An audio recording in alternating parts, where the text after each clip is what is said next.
اب ہم آتے ہیں چیپٹر 12 یعنی کہ فہمیدہ اور منجلی بیٹی حمیدہ کی گفتگو. چیپٹر کا نام کیا ہے؟ فہمیدہ اور منجلی بیٹی حمیدہ کی گفتگو. اس کے جو مصنف ہے وہ ہے ڈپٹی نذیر احمد. یہ ایک ناول ہے.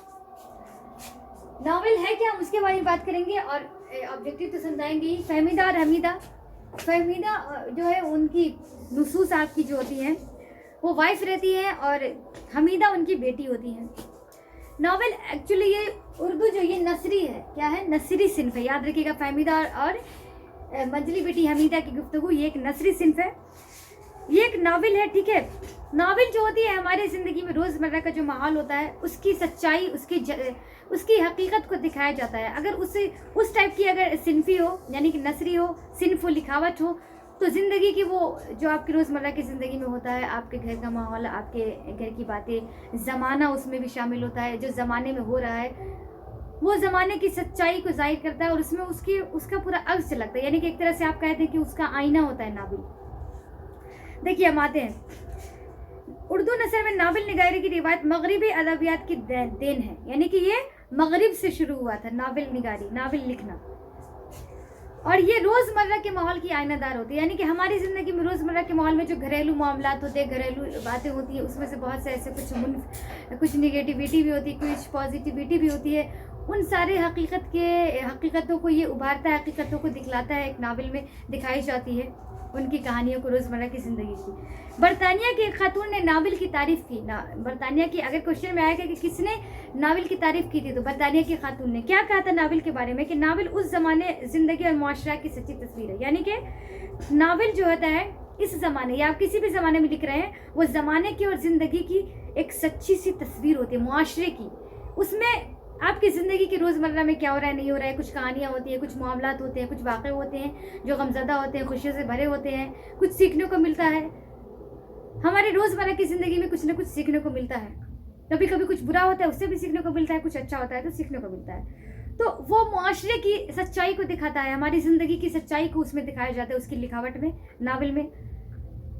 روزمرہ کی زندگی کا ماحول، گھریلو معاملات ہوتے ہیں، زمانہ یعنی کہ آپ کے زمانے میں. اور دوسری بات، زمانہ کا آئینہ دار ہوتا ہے وہ. یعنی کہ جس زمانے میں لکھا جاتا ہے ناول، اس ناول کو اس زمانے کی پوری سچائی ظاہر ہوتی ہے، اس حقیقت. ایسی ایسی بات ہے کہ آپ اس زمانے سے جان سکتے ہیں کہ یہ جو زمانہ ہے وہ کیسا چل رہا ہے اور یہ کس زمانے کی ناول ہے. آپ اس ناول کو پڑھ کے مطلب نکال سکتے ہیں کہ جس زمانے میں ناول لکھا جاتا ہے وہ زمانے سے ریلیٹڈ ہوتا ہے، زمانے کی سچائی ہوتی ہے اور اس سے پورا زمانہ ظاہر ہو جاتا ہے. انڈرسٹینڈ؟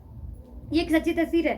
جس زمانے میں وہ لکھا جائے گا. یہ ناول نگاری کا مقصد حقیقی زندگی اور اس کے ماحول کی ترجمانی سچے طور پر کرنا. ناول نگاری کا مقصد ہی ہوتا ہے کہ جس زمانے میں ناول لکھا جا رہا ہے اس میں ایک اس کے ماحول کی یعنی حقیقی زندگی، جو ہماری زندگی کی حقیقت ہے، اس اور ماحول کی روزمرہ کی زندگی میں جو ہو رہا ہے، کیا ہو رہا ہے، اس کی حقیقت کو دکھانا، اس سے روشناس کرانا.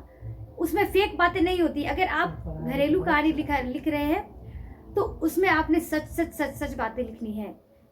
ٹھیک ہے؟ اگر آپ زمانے کے سے ریلیٹڈ کچھ لکھ رہے ہیں تو اس زمانے کی ساری سچائی کو آپ نے دکھانا ہے. انڈرسٹینڈ؟ یہ ہو گئی باتیں. فنی اعتبار سے پلاٹ، کردار، ماحول، یہ سب ناول ہے. یاد رکھیے گا، فنی اعتبار سے پلاٹ، کردار، ماحول، مکالمہ، جذبات، نگاری، فلسفہ، حیات، زبان وغیرہ ناول کے اجزائے ترکیبی. اگر کوشچن میں آئے گا آبجیکٹیو میں کہ ناول کے اجزائے ترکیبی بتائیں تو آپ نے بتا سکتے ہیں پلاٹ، کردار. ایک بتائیں تو ایک بتانا ہے. ماحول میں مکالمہ، جذبات، نگاری، فلسفہ، حیات. مغربی ممالک میں، یعنی کہنے کا مطلب ہے کہ مغرب کی دین ہے ناول. ممالک میں صنعتی انقلاب کے بعد ناول نگاری کی ابتدائی کوشش شروع ہو گئی تھی اور کچھ مدت میں ناول نگاروں کی ایسی جماعت تیار ہو گئی جن کی کاوشوں سے صنف اول ناول کو اعتبار حاصل ہوا. کہنے کا مطلب ہے کہ مغرب سے یعنی کہ پچھم، اس ایریا سے جو مغرب کا ہوتا ہے، پچھم مشرق کا ہوتا ہے پورب، کہ اس مغربی ممالک یعنی کہ جو مغرب میں جتنے بھی ملک ہیں وہیں سے ناول نگاری شروع ہوئی تھی. صنعت کا مطلب ہوتا ہے کاروبار. یعنی کہ کچھ انقلاب آئے تھے، اس کے بعد ناول نگاروں کی ابتدائی کوشش کے بعد لکھنا شروع ہو گیا. لکھتے لکھتے ناول نگاروں کی ایک طویل یعنی کہنے کا مطلب ایک جماعت تیار ہو گئی اور اس کے بعد ان کی محنتوں سے ناول نگاری صنف اول، ناول نگاری کو صنف ناول کو یعنی ناول کی لکھاوٹ کو وہ اعتبار حاصل ہوا یعنی کہ صنف اول جو ہونا چاہیے تھا. उर्दू नावल को फ़रोग़ देने वालों में कहते हैं कि अब उर्दू नावल तो इंग्लिश में जो गैर ममालिक में लिखे जाते थे वो अपने अपने लैंग्वेज में, उर्दू में जो नावल लिखने में जो परवान चढ़ाया, नावल को लिखना शुरू किया, उनमें जो मरकजी किरदार है वो डिप्टी नज़ीर अहमद। याद रखिएगा अगर क्वेश्चन में आया कि नावल को फ़रोग़ देने वाले कौन थे, तो डिप्टी नज़ीर अहमद, ऑब्जेक्टिव क्वेश्चन। उनका नाम अहम है। उन्होंने मरतुल उरूस के उन्वान से किस्से की ऐसी तवील किताब लिखी। मरतुल उरूस से लिखी किसने? नावल निगार से, वो डिप्टी नज़ीर अहमद। उर्दू का पहला नावल करार दिया गया किसको? मरतुल उरूस को। किस्से की एक ऐसी किताब लिखी जिसके बाद ज़माने में उर्दू का पहला नावल करार दिया गया। यानी मरतुल उरूस के उन्वान से एक किताब उन्होंने ऐसी किस्से की ऐसी किताब लिखी कि उसको उर्दू का पहला नावल का नाम दिया गया कि ये उर्दू का सबसे पहला नावल है। एक मिसाल बन गया उन सारे नावलों के लिए। उसके बाद जितने भी लिखे जाने लगे। कहने का मतलब है कि उसके अलावा भी नज़ीर अहमद ने इस्लाह मुआशरा के मौजू पर कई नावल लिखे, कई नावल उसके बाद भी लिखे। किस पर? इस्लाह मुआशरा पर। आ सकता है ऑब्जेक्टिव में कि इस्लाह मुआशरा पर मौजू पर कितने लिखे? तो कई नावल लिखे। किसने लिखे? डिप्टी नज़ीर अहमद। शाद अजीम आबादी का नावल सूरत ख्याल, हाली के मोजालुसुन्निसा, रशीदुन्निसा की इस्लाहुन्निसा वगैरह कमबेश नज़ीर की तक़लीद है। ये सारे नाम नज़ीर अहमद साहब नहीं लिखे हैं, ये सारे नावल।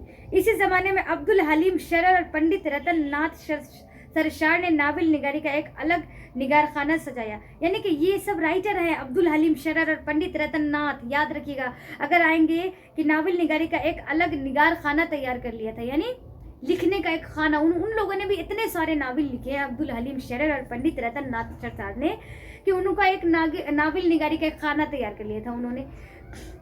पर्दे में अपनी बातें कहते हैं, जबकि सरशार तहजीब व सकाफत को अपने नावल की बुनियाद बनाते हैं। सरशार तारीख के पर्दे में अपनी बातें कहते हैं, यानी उन लोगों ने तारीख के अपने नावल को तारीख के पर्दे में ही रखा, तारीख के पर्दे में उन्होंने बातें कही अपने नावल में, जबकि सरशार तहजीब व सकाफत को अपने नावल की बुनियाद बनाते हैं। यानी सरशार जो थे, पंडित नाथ सरशार, उन्होंने तहजीब व सकाफत को अव्वलीन फरीज़ा समझा और अव्वल जो है उन्होंने जगह दी अपने नावल में, तहजीब को, अदब को, डिसिप्लिन को। 20वीं सदी की इब्तिदा में उर्दू नावल के नए अहद का आगाज हुआ। 20वीं सदी के, अब क्वेश्चन में आएगा ऑब्जेक्टिव में कि कौन सी सदी में इब्तिदा में उर्दू नावल के नए अहद का आगाज हुआ। यानी नए ज़माने का एक अहद होता है ज़माना, कि एक नए ज़माने का जो है वो नया ज़माना का आगाज हुआ। कौन सी सदी में? उर्दू नावल का एक नया ज़माना चला, यानी कि नए तरह से लिखे जाने लगे नावल, तो नया ज़माना आ गया। तो 20वीं सदी की शुरुआत में मिर्ज़ा हादी रुस्वा उमराव जान अदा लेकर मंजर आम पर आए। यानी कि मिर्ज़ा हादी रुस्वा उमराव जान अदा लेकर के मंजर आम पर आए, यानी उमराव जान अदा लेकर के ये मंजर आम पर आए। कौन थे? मिर्ज़ा हादी रुस्वा के फ़न को प्रेमचंद ने उरूज बख्शा। रुस्वा के फ़न को प्रेमचंद ने उरूज बख्शा और गौदान से मैदान अमल तक प्रेमचंद के 15 नावल उसके उम्दा नमूना है। यानी कि प्रेमचंद के 15 नावल हैं। अगर क्वेश्चन में आएगा किसके 15 नावल है, तो प्रेमचंद के क्या है, तो उम्दा नमूने हैं।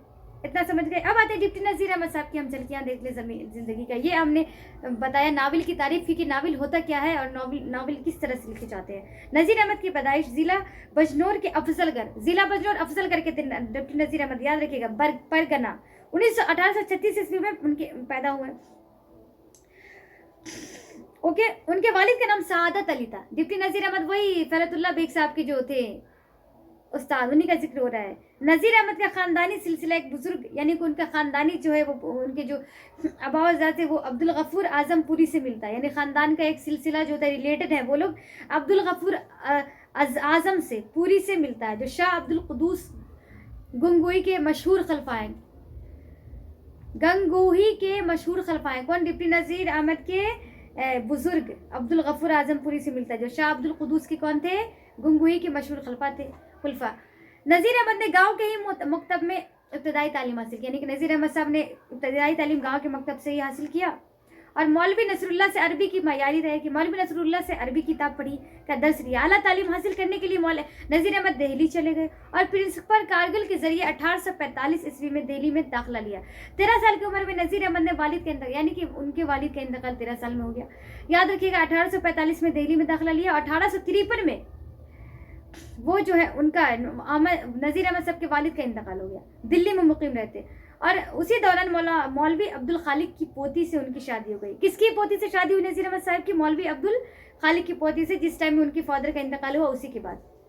शादी के बाद हुसूल माश के लिए, शादी के बाद वो जॉब की तलाशी, जाहिर है ان के पास जिम्मेदारी भरी तो कमाना था, अर्निंग करना था, तो वो हुसूल मुआश के लिए पंजाब चले गए। कहा लुधियाना पंजाब, जो आम सा नाम है। अगर क्वेश्चन में आए कि शादी के बाद कहाँ चले गए, तो हुसूल मुआश के लिए डिप्टी नज़ीर अहमद तो पंजाब।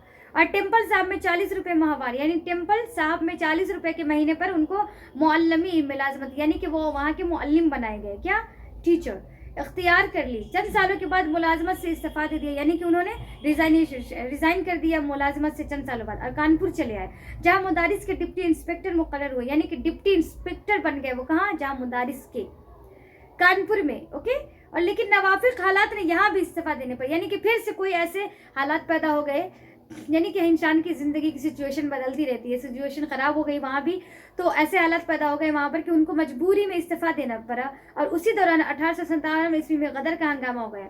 गदर का हंगामा हो गया 1857 में। किसी तरह दिल्ली वापस आए और तसनीफ़ व तालीफ में मशगूल हो गए।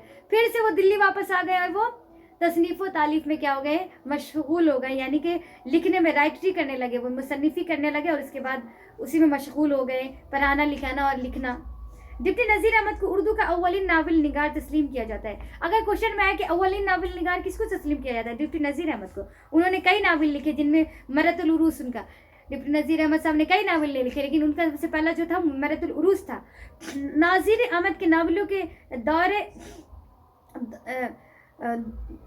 नज़ीर अहमद के नावलों के असरात मरतब हुए। अपनी तसानीफ के ज़रिए उन्होंने उर्दू नावल के लिए मैदान तैयार कर लिया, यानी कि उन्होंने जो नावल लिखा उनका असर पॉजिटिव रहा, इम्पैक्ट जो है पॉजिटिव पड़ा, और अपनी तसानीफ की लिखावटी के ज़रिए, यानी मुसन्निफ़ी के ज़रिए उन्होंने उर्दू नावल के लिए एक बहुत बड़ा मैदान तैयार कर लिया, यानी कि वो उसमें अपना झंडा गाड़ने में कामयाब हो गए डिप्टी नज़ीर अहमद साहब नावल निगारी के मैदान में। उसके बाद 74 साल की उम्र में डिप्टी नज़ीर अहमद का 1910 में इंतकाल हो गया। कब इंतकाल हुआ डिप्टी नज़ीर अहमद साहब का? 1910 में। एज क्या थी? 74 साल थी। फहमीदा और मजली बेटी हमीदा की गुफ्तगू, इसमें कहा जाता है कि इस्लाही माशरा दीन की बातें हुई है कि फहमीदा और उनकी जो बेटी रहती है तौबतुन नुसूस से माखूज है, उनकी बेटी, वो जब तौबा कर लेते हैं अपनी ज़िंदगी में, उन्होंने बहुत ज़्यादा जो है वो गुनाह करते हैं तो उससे तौबा कर लेते हैं, फिर उनकी बीवी फहमीदा और मजली बेटी आपस में गुफ्तगू करती रहती है, कुछ दीन का जिक्र करती रहती है, उन्हीं के पर गुफ्तगू का आगाज़ किया गया है। ज़ेर नसाब डिप्टी नज़ीर अहमद के नावल तौबतुन नुसूस इस्लाही किस्से पर लिखे गए, यानी ये नावल इस्लाह करना, यानी कि अगर आप गलत रास्ते पर चल रहे हैं, चाहे वो किसी भी फील्ड में हो, गलत रास्ते पर आप हैं, तो आप जो तौबा कर लेते हैं उसी पर ये जिक्र होता है और इससे बहुत कुछ सीखने को मिलता है। ये नावल इस्लाह पर मुबनी है कि कोई इंसान इसको पढ़ करके अपनी इस्लाह कर सकता है, गुनाहों से तौबा कर सकता है, वो आलम दीन पर चढ़ सकता है और अपनी ज़िंदगी को बेहतर बना सकता है।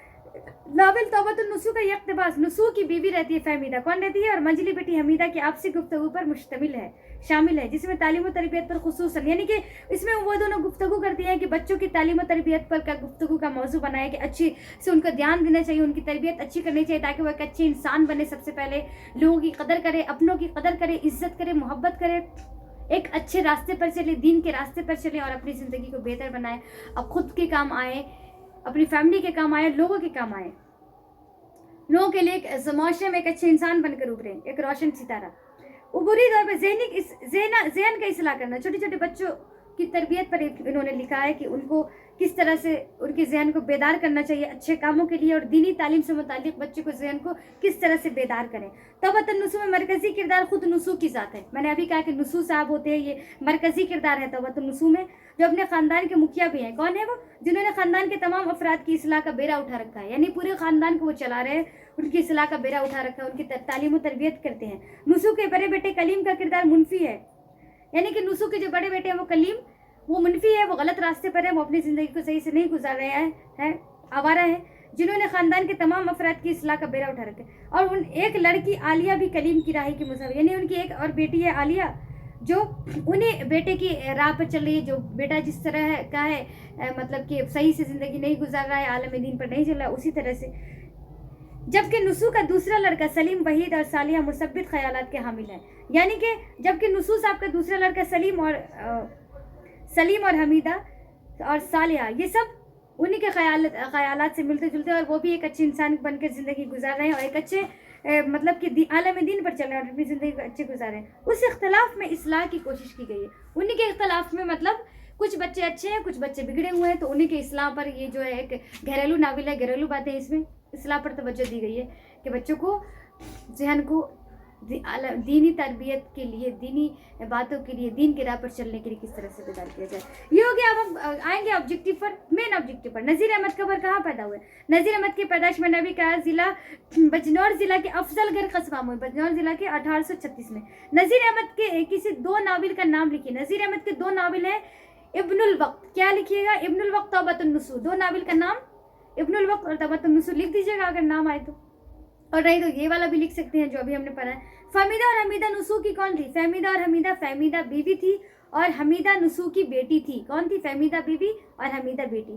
نذیر احمد نے کس کی تعلیم و تربیت کے لیے ناول لکھے؟ نذیر احمد نے اپنی بیٹیوں کی تعلیم و تربیت کے لیے ناول لکھے. نذیر احمد نے کس کی؟ اپنی بیٹی کے لیے لکھے یہ ناول، تعلیم و تربیت کے لیے ناول لکھے. زیر نصاب ناول کے اقتباس سے 2 کرداروں کے نام لکھیے. اقتباس کہا جاتا ہے انسین پیسج. انسین پیسج تو پتہ ہوگا، یعنی کہ ان کو 2 کرداروں کے نام کہا جا رہا ہے لکھنے کو. تو اگر 2 کردار میں آپ نے کیا لکھنا ہے؟ ناول. ان کے نصوح حمیدہ لکھ دیجیے گا. 2 کردار نصوح اور حمیدہ، یعنی کہ ان کی بیٹی اور نصوح صاحب. یہ رہا یہ والا چیپٹر آپ کا کیا ہوا؟ فنش. اب آتے ہیں مکتوبات غالب. مکتوب فارسی لفظ ہے، مکتوب سے مکتوبات بنا ہے. مکتوب کہا جاتا ہے ایک خط کو، مکتوبات بہت سارے خط. خط لیٹر اپلیکیشن، اس کو فارسی میں مکتوبات کہہ رہے ہیں. یعنی کہ یہاں پر غالب سے مکتوبات غالب، غالب کا خط. سید شاہ کرامت حسین، سید شاہ کرامت حسین. ہم آگے بڑھتے ہیں، اس چیپٹر پہ آ جاتے ہیں. اس پہ زیادہ کچھ ہے نہیں. خط کے بارے میں کہا گیا